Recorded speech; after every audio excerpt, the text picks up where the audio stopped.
Hello students, welcome back once again to the video classes of your standard 8 mathematics. Okay, so today we are going to start a new chapter, that is data handling, the concept from data handling, and the name of the chapter is statistics, that is chapter number 18. Okay, so बहुत ही simple सा chapter है बच्चों, ये आप लोग ने 7th class में भी पढ़ा होगा। बहुत ही बेसिक फंडामेंटल्स चीज़ आज हम पढ़ने वाले हैं, तो जो चीज़ मैं बताने वाला हूँ उसको बहुत अच्छे से नोट डाउन कर लेना पहले, ठीक है। नोट डाउन करने के बाद उसको थोड़ा सा मैं जो भी समझाऊंगा थोड़ा सा एक बार दिमाग में लगा देना। बहुत ही सिंपल सा कॉन्सेप्ट है, मार्क यहाँ पे कटने का चांस नहीं है, ठीक है। मैं यहाँ पे बस वीडियो में तुम लोगों को नोट्स, जितना भी कॉन्सेप्ट बेसिक फंडामेंटल्स होगा उसको मैं समझा दूंगा। बाकी इसको यूज करने के बाद 2 एग्जाम्पल में मैं देने वाला हूँ, जिसको यूज करके आप लोग एक्सरसाइज को बहुत ही अच्छी तरह से आप लोग कंप्लीट कर पाओगे। अगर फिर भी अगर कुछ भी डाउट्स रहेगा तो you can ask and I will quickly reply you as soon as possible. So ज़्यादा देरी ना करके वीडियो को स्टार्ट करते हैं। बहुत ही सिंपल सा कॉन्सेप्ट है। Before going to start the chapter that is statistics, first we have to understand the concept और introduction of that chapter, that is introduction to statistics. The statistics is the study of the collection analysis, presentation and organization of data, ठीक है। एक जो statistics होता है वो collection करना, data collect करना, एनालिसिस करना, प्रेजेंटेशन करना, ये सब का होता है। कलेक्शन जो सब कुछ मिला के जो स्टडी में हम पढ़ते हैं उसको हम क्या बोलते हैं, स्टैटिस्टिक्स। जैसे ज्योमेट्री में हम क्या पढ़ते हैं, study of figures, different figure हम पढ़ते हैं। अलजेब्रा में ए बी सी जितना भी हमने पढ़ा, वेरिएबल्स कांस्टेंट के बारे में पढ़ा। स्टैटिस्टिक्स में हम नंबर्स के बारे में पढ़ेंगे, जहाँ पे कि हम कुछ उसको डाटा की तरह रिप्रेजेंट करेंगे, वो सब के बारे में हम पढ़ेंगे, ठीक है। So it is a vast subject but will keep it simple for the class 8 student. ये बहुत ही बड़ा चैप्टर है, लेकिन हमारे क्लास 8 के लिए हम बहुत ही लिमिटेड जितना भी बेसिक फंडामेंटल्स होगा उसी को ही डिस्कस करेंगे, ठीक है। So here we have to first learn the collection and tabulation of the data. First हम क्या पढ़ेंगे, collection and tabulation of the data पढ़ने वाले हैं, ठीक है। सो पहले आते हैं some key terms to understand before going to start the statistic. So first key terms जो कि आप लोग बहुत जगह में सुनते रहते हो, बहुत जगह में वो यूज भी होता है, that is data.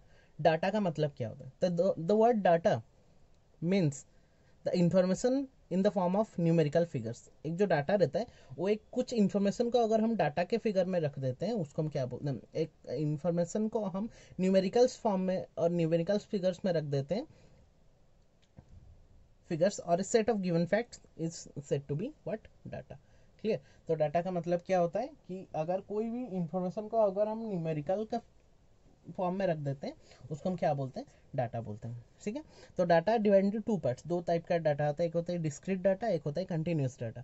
So what is discrete data, what is continuous data. Discrete data are those data where the items which can be counted, जो आइटम्स को हम काउंट कर सकते हैं, जैसे कि टेस्ट मार्क हो गया, आपका run scored by the different batsman, test mark of the different student of your school, words, कुछ वर्ड्स को हम न्यूमेरिकल डाटा में लिख देते हैं, उसको हम बोलते हैं, जिसको हम गिन सकते हैं, ठीक है। They are said to be discrete data. Continuous data का मतलब those data which are obtained from the measurement से जो डाटा हमारा निकल के आता है, जैसे कि एज कुछ गिवन है, कुछ डिफरेंट स्टूडेंट का, कुछ वेट गिवन है, कहाँ पे height given of the different student from your class, ठीक है। So those are said to be continuous data, these are said to be discrete data. Very simple concept, okay. Coming back to the next key term, that is frequency. Okay, what is frequency?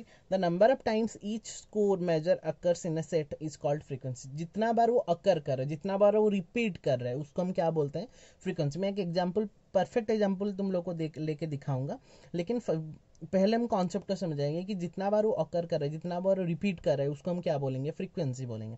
So the tabular arrangement of the data showing the frequency of each observation is called frequency distribution. तो जो table में हम वो frequency सबको लिखते हैं, एक data के फॉर्मेट में लिखते हैं, वो जो टेबल को हम क्या बोलते हैं, frequency distribution table. Frequency distribution और frequency distribution table 7th class में आप लोग पढ़े होंगे। द मार्क, एक मार्क हम यूज करते हैं to determining the frequency of each score in a convenient way is called tally marks. All of you clear. देखो एक फ्रीक्वेंसी, सपोज एक फ्रीक्वेंसी हुआ 5 बार वो रिपीट कराए, तो उसको टेली मार्क में हम रिप्रेजेंट करते हैं। 1 2 3 4, जैसे 5 होगा तो 1 2 3 4 5 में ऐसे एक दे देते हैं, 6 होगा तो 6 7 8 9 10 में फिर से ऐसे दे देते हैं, ठीक है। So these are said to be tally marks. Clear, okay. Then range क्या होता है, the difference between the greatest and the least values सबसे बड़ा एंड सबसे छोटा वैल्यू जो होता है उसका डिफरेंस अगर उसको माइनस कर देंगे, the value will called as range of that particular data. Clear. And relative frequency, what is relative frequency? The ratio of the frequency of each item to the total frequency. Each item का frequency निकालेंगे, उसका total frequency के साथ divide कर देंगे, ratio निकाल लेंगे, will get the relative frequency. The formula for relative frequency will be given by frequency of the item divided by total number of frequency. Clear. अभी देखो बच्चों, एक सिंपल से एग्जांपल में आते हैं. सिंपल से एग्जाम्पल जो हमने पढ़ा भी, frequency and frequency distribution table. एक जब डाटा गिवन रहता है उसको हम कैसे फ्रीक्वेंसी डिस्ट्रीब्यूशन टेबल प्रिपेयर करेंगे. So given below are the ages of 25 student. Age given है तो कंटिन्यूस डाटा. ठीक है. Students of a class in school prepare a frequency distribution. एक हमको क्या निकालना है, फ्रीक्वेंसी डिस्ट्रीब्यूशन निकालना है. So the frequency distribution table is given below. तो पहले एज लिख लिया मैंने, यहाँ पे टेलीमार्क लिख लिया बीच में, यहाँ पे फ्रीक्वेंसी लिख लिया. तो एज कौन कौन है पहले लिख लेते हैं. पहले देख लेंगे कौन कौन है. 12 है, 13 है, 14 है, 15 है एंड 16 है. तो 12, 13, 14, 15, 16. क्लियर. अभी क्या करेंगे, गिनेंगे 12 कितने बार है, 1 2 3 4 5 6. तो 12 और अकर कितना बार कर रहा है. फ्रीक्वेंसी का मतलब क्या होता है, नंबर ऑफ अकरेंस और नंबर ऑफ रिपीटेशन, कितना बार वो रिपीट कर रहा है. तो 12 6 बार रिपीट कर रहा है, 13 5 बार रिपीट कर रहा है, 14 3 बार रिपीट कर रहा है, 15 6 बार रिपीट कर रहा है, 16 5 बार रिपीट कर रहा है.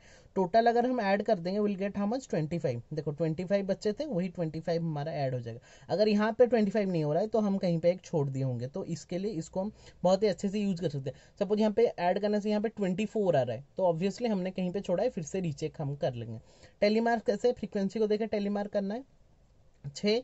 तो टेलीमार्क कितना होगा, 1 2 3 4 5 में 1 देन 6, 5 1 2 3 4 5, 3 में 1 2 3, 6 में 1 2 3 4 5 6, 5 में 1 2 3 4 5. Clear. So this is the distribution table, nothing else. बस इसको असेंडिंग ऑर्डर में लिखना है और एज को मतलब सेपरेट करना है, फ्रीक्वेंसी लिखना है, टेलीमार्क देना है. That table is said to be frequency distribution table और फ्रीक्वेंसी डिस्ट्रीब्यूशन. क्लियर. अभी बच्चों आता है जो फ्रीक्वेंसी डिस्ट्रीब्यूशन आता है और दो तरीके.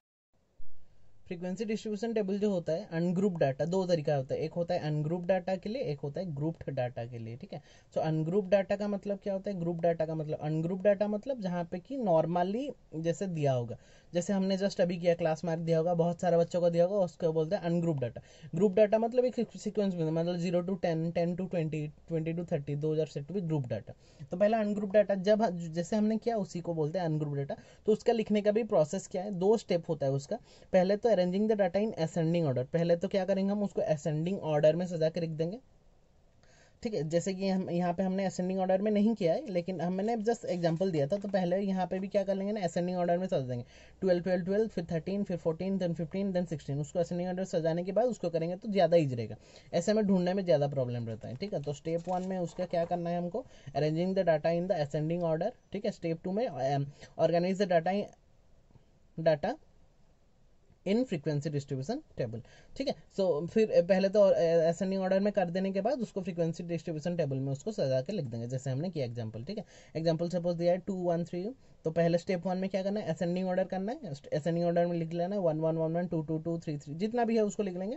फिर नेक्स्ट फ्रीक्वेंसी डिस्ट्रीब्यूशन टेबल करेंगे. यहाँ पे नंबर, फ्रीक्वेंसी, टेलीमार्क. तो नंबर में मैंने क्या था, 1 2 3 था, 1 2 3. फ्रीक्वेंसी कितना हुआ, 1 4 बार, 2 4 बार, 3 3 बार, तो 4 4 3. टेलीमार्क 1 2 3 4, 1 2 3 4, 1 2 3. ठीक है. टोटल कितना हुआ 11. तो यहाँ पे भी कितना गिन लेना, 11 ही होगा. अगर रॉन्ग होगा तो फिर से रीचेक कर लेंगे हम. Clear. So this is the concept behind the frequency distribution of ungrouped data. Now coming back to the next concept, that is frequency distribution of the group data. group data में थोड़ा सा हमको ध्यान देना पड़ेगा.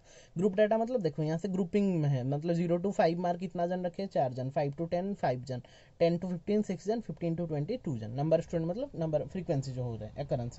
ठीक है. यहाँ पे बहुत सारे टर्म्स होता है जिसको कि हमको ध्यान में रखना है. पहले तो होता है क्लास इंटरवल. तो एक होता है पूरा जो टेबल में एक होता है क्लास इंटरवल. इंटरवल का मतलब क्या होता है बच्चों, इंटरवल मतलब जो चेंज होता है, each group into which is the raw data is divided. जितना पार्ट में वो डिवाइड हुआ है, जैसे कि देखो 0 5 5 to 10 10 to 15 15 to 20, these are said to be intervals. 0 to 5 एक इंटरवल हो गया, 5 to 10 एक इंटरवल हो गया, 10 to 15 एक इंटरवल हो गया, 15 to 20 और एक इंटरवल हो गया. ठीक है. जितना में वो डिवाइड हुआ है वो डाटा, उसको हम बोलते हैं class interval. That is 0 to 5 5 to 10 10 to, ये हाइपन है, माइनस नहीं है. ठीक है. 0 to 5 5 to 10 10 to 15 15 to 20, these are said to be intervals. Clear. Next आते हैं क्या, नेक्स्ट बोलते हैं क्लास लिमिट्स। क्लास लिमिट का मतलब क्या होता है, limiting points of the class interval. देखो जो एक क्लास इंटरवल में पकड़ूंगा उसका जो सबसे लॉएस्ट, जो उसका एक मिनिमम पॉइंट और एक मैक्सिमम पॉइंट रहता है उसको हम बोलते हैं लिमिटिंग पॉइंट और क्लास लिमिट्स। तो यहाँ पे 0 to 5 में, तो यहाँ पे लिमिट पॉइंट कौन हुआ, 0 5 हो गया। 5 to 10 में 5 and 10 are the limiting points, that is class limit. 10 to 15 में 10 and 15, 15 to 20 में 15 and 20। क्लियर। वो जो क्लास लिमिट्स को हम दो भाग में डिवाइड करते हैं क्या, एक होता है अपर लिमिट, एक होता है लोअर लिमिट। Very good. तो अपर लिमिट का मतलब सबसे जो मैक्सिमम मार्क होगा, लोअर लिमिट का मतलब जो सबसे स्मॉलर लिमिट होगा। तो अपर लिमिट मतलब लार्जर लिमिट, लोअर लिमिट मतलब स्मॉलर लिमिट। ठीक है, सो लार्जर लिमिट क्या, तो 0 to 5 मैंने सपोज कंसिडर किया, तो 0 is the smaller limit and 5 will be the larger limit. तो अपर लिमिट लोअर लिमिट भी यहाँ पे हो गया। तो सबसे बड़ा जो अपर लिमिट, सबसे छोटा जो लेफ्ट। तो यहाँ पे 0 में ये वाला में सब में चेंज होगा। देखो 0 में लोअर लिमिट 0, 5 में ये अपर है, 5 यहाँ पे सेकंड जब आ जाएगा, 5 यहाँ पे लोअर हो जाएगा, 10 अपर हो जाएगा। यहाँ पे फिर से थर्ड में 10 लोअर हो गया, 15 अपर हो गया, फिर 15 यहाँ पे लोअर हो गया, 10 20 अपर हो गया। ठीक है, तो according to the observation we have to consider our limiting points. Okay, so 0 to 5 में, द 0 to 5 जो इंटरवल है, the value 0 and less than 5, 5 यहाँ पे इंक्लूड नहीं हो रहा है बच्चों। ठीक है, तो 5 यहाँ पे इंक्लूड नहीं हो रहा है, मतलब देखो नेक्स्ट हमारा क्या था, 5 to 10, यहाँ पे 5 to लेस देन 10 वैल्यूज होगा। सो 0 to 5 में हमेशा याद रखना the value 0 and less than 5, 5 include नहीं होगा। 5 to 10 में से 5 से कंटिन्यू करेंगे, 10 इंक्लूड नहीं होगा। 10 से लेस देन जितना भी वैल्यूज हम उसको कंसिडर करेंगे, बट 10 को कंसिडर नहीं करेंगे। वैसे 10 to 15 जब जाएंगे, 10 to 15 तक तो जाएंगे, लेकिन 15 को कंसिडर नहीं करेंगे, 10 to लेस देन 15 वैल्यूज को कंसिडर करेंगे। ठीक है, फिर आते हैं क्लास साइज और उसको बोलते हैं क्लास विड्थ। तो क्लास साइज या फिर क्लास विड्थ जो होता है वो कुछ नहीं, the difference between the upper and lower limit होता है। तो जो डिफरेंस बिटवीन सबसे अपर लिमिट, सबसे अपर लिमिट और सबसे लोअर लिमिट, सबसे बड़ा वैल्यू एंड सबसे छोटा वाला वैल्यू को, उसको हम क्या बोलते हैं, क्लास साइज। जैसे क्लास साइज 0 to 5 अलग अलग का अलग अलग रहेगा। 0 to 5 में सबसे बड़ा 5, सबसे छोटा 0, तो 5 - 0 5। क्लास साइज ऑफ 10 to 15, अगर 15 बड़ा 10 छोटा तो 15 - 10 = 5। ठीक है, ये this is the concept. Class mark का मतलब क्या होता है, the mid value of the class mark, sorry, mid value of the class interval।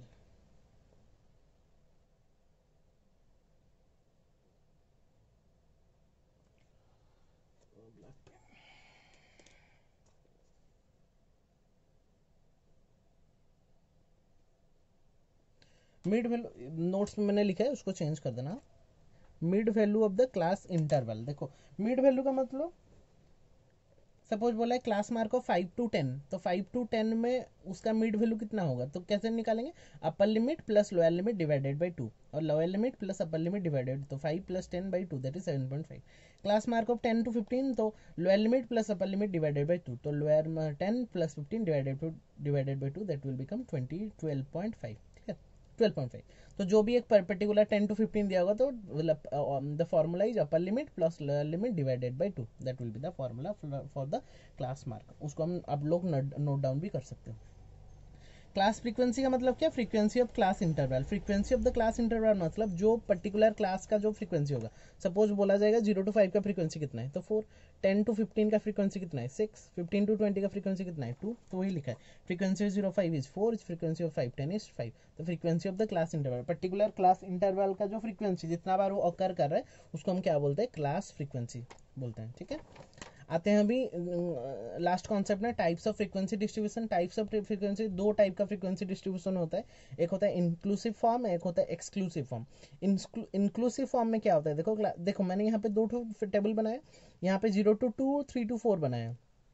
0 to 2 का फ्रीक्वेंसी 3 है, 3 to 4 का फ्रीक्वेंसी 5 है। यहाँ पे क्या बोला है, 0 to 2 और 2 फ्रीक्वेंसी तो अलग अलग है, लेकिन यहाँ पे देखो डिफरेंस क्या है, यहाँ पे 0 to 2 फिर 3 से 4 स्टार्ट हुआ है, यहाँ पे लेकिन 0 to 2 फिर 2 से 4 स्टार्ट हुआ है। ठीक है, तो here the upper limit of the class do not coincide with the lower limit. यहाँ पे देखो 2 जो रहेगा और 3 जो रहेगा वो कोइंसाइड नहीं करेगा, मतलब सेम नहीं रहेगा, उसको हम बोलते हैं इंक्लूसिव फॉर्म। बट एक्सक्लूसिव में क्या होता है, देखो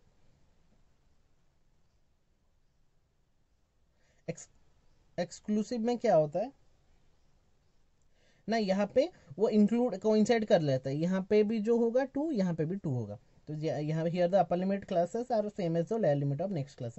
तो यहाँ पे कोइंसाइड करता है, यहाँ पे कोइंसाइड नहीं करता है। कोइंसाइड यहाँ पे नहीं करता उसको इंक्लूसिव फॉर्म बोलते हैं, जहाँ पे कोइंसाइड करता है उसको हम एक्सक्लूसिव फॉर्म बोला जाता है, ठीक है। दैट इज द डिफरेंस, ज़्यादा कुछ यूज़ नहीं है इसका, थोड़ा सा कॉन्सेप्ट में जाएंगे, ठीक है। तो अभी आते हैं एक छोटा सा एग्जाम्पल करके देखते हैं। एग्जाम्पल करने के बाद आई डोंट थिंक और कहीं पे भी किसी का डाउट होगा, फिर आप लोग एक्सरसाइज के ऊपर जा सकते हो। In an exam 40 boys secured the following marks, 40 boys का मार्क गिवन है। Represent the data bye frequency table, frequency table में हमको डाटा को रिप्रेजेंट करना है, ठीक है। सो फर्स्ट स्टेप हमारा क्या था, first to arrange the marks obtained in ascending order. पहले तो हम उसको कौन सा ऑर्डर में रख देंगे, असेंडिंग ऑर्डर में सजा के रख देंगे। असेंडिंग ऑर्डर में जब हमने सजा के रखा तो ऐसे लिखा 2 3 5, पूरा 40 मार्क को असेंडिंग ऑर्डर में मैंने सजा के रख दिया। अभी उसको डिस्ट्रीब्यूशन टेबल में सजाना है, तो पहले मैंने लिखा क्लासेस, फिर टैली, फिर फ्रीक्वेंसी। तो 0 to 10, 10 to 20, 20 to 30, 30 to 40, 40 to 50। 0 to 10 में याद रखेंगे 10 यहाँ पे इंक्लूड नहीं होगा, ठीक है। 0 to लेस देन 10 तक होगा। 10 to 20 में 10 यहाँ पे इंक्लूड करेंगे, यहाँ पे 20 को इंक्लूड नहीं करेंगे, ठीक है। मैंने जो बताया था तुम लोगों को। तो 0 to 10 में जब हमने देखा तो 0 to 10 में कितना हो रहा है, 1 2 3 4 5 6 7 8 9 तक हो रहा है। तो 8 कितना होता है, अकरेंस कितना हो रहा है, फ्रीक्वेंसी कितना हो रहा है 8, तो और टेलीमार्क कितना हो जाएगा 1 2 3 4 5 6 7 8। 10 to 20 में 1 2 3 4 5 6 7 8 9 10 11 11। 20 को इंक्लूड नहीं करेंगे क्योंकि वो नेक्स्ट में चला जाएगा, तो उसका फ्रीक्वेंसी होगा 11। तो 11 का टेलीमार्क आराम से कर सकते हैं, वैसे करके हम सबको बना सकते हैं। लास्ट में जब मैंने फ्रीक्वेंसी को ऐड किया, विल गेट हाउ मच 40 0 4 0 40 40। और क्या था 40 भी क्या था, 40 बॉयज भी हमारा था। मैंने बोला था ना यहाँ पे चेकिंग करने के लिए यहाँ पे 40 आ रहा है कि नहीं, अगर 40 आ गया तो मेरा सही है, अगर 39 या 38 आ रहा है तो यहाँ पे चेक कर लेंगे कौन सा वैल्यू हमने छोड़ दिया। तो this is the distribution table. तो वहाँ से अगर कुछ हमको निकालना होगा, क्लास साइज अगर हमको निकालना होगा, तो कोई भी ऑब्जर्वेशन पकड़ेंगे, उसको लोअर से अपर को माइनस कर देंगे, वो अपर से लोअर को माइनस, मतलब 10 माइनस 0 दैट इज 10। तो क्लास साइज यहाँ पे हो गया 10। तो क्लास मार्क अगर मैं 10 to 20 का क्लास मार्क तुम लोग को पूछूं तो क्या होगा, upper limit plus lower limit divided by 2, और lower limit plus upper limit divided by 2। तो 10 plus 20 by 2 that will become 15। Range अगर पूछा जाएगा, रेंज कितना होगा, सबसे बड़ा वैल्यू कौन सा 47, सबसे छोटा कौन था 2। तो रेंज कितना हो जाएगा, सबसे बड़ा माइनस सबसे छोटा दैट इज 45। पहले देख लेंगे सबसे बड़ा कौन है 47, यह सबसे बड़ा, सबसे छोटा कौन है 2, तो उसको माइनस कर देंगे, will get the range of the particular data. Clear. तो some important notes are there. तो observation gathered initially are called raw data, जो हमारा इंफॉर्मेशन गैदर्ड था पहले में उसको हम रो डाटा बोलते हैं। The difference between the maximum and the minimum value, सबसे मैक्सिमम से सबसे मिनिमम वैल्यू को अगर हम माइनस कर देंगे, विल गेट द रेंज हमने जो लास्ट में निकाला। और लोअर लिमिट अपर लिमिट में बच्चे थोड़ा सा कंफ्यूज होते हैं। तो सबसे जो मिनिमम वैल्यू रहता है एक ऑब्जर्वेशन का, they are the lower limits, and जो सबसे मैक्सिमम वैल्यू रहता है they are the upper limits. Clear. लेकिन वही पहला का लोअर लिमिट यहाँ पे अपर लिमिट, यहाँ पे लोअर लिमिट हो जाता है, तो उसको देखेंगे। So by using all these concepts, now you can easily solve the exercise 18। एक ही एक्सरसाइज है बच्चों, ठीक है। तो आई डोंट थिंक अभी किसी का भी डाउट होगा कोई भी कॉन्सेप्ट में, पहले नोट डाउन कर दो सब कोई कॉपी में, फिर वीडियो को देखो अच्छे से, समझ जाओ क्या क्या कॉन्सेप्ट है, कॉन्सेप्ट समझो।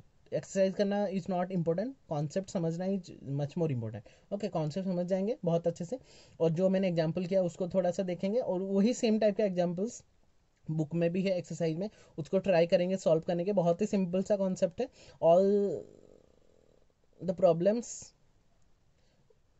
बहुत ही सिंपल सा कॉन्सेप्ट है, उसको यूज करके हम प्रॉब्लम्स को सॉल्व करेंगे। अगर कहीं पे भी किसी का डाउट रहेगा तो हम नेक्स्ट जूम क्लास जब हम करेंगे वहाँ पे हम उसको डिस्कस कर लेंगे, ठीक है। इसलिए मैंने एक्सरसाइज को नहीं दिया, total exercise is your homework complete करके मुझे सबमिट कर देना। ओके, फिर नेक्स्ट हम जूम क्लास में उसको कंप्लीट करके नेक्स्ट और एक चैप्टर में एंट्री करेंगे। Okay, so till then take care all of you, stay safe, stay at your home, God bless you all.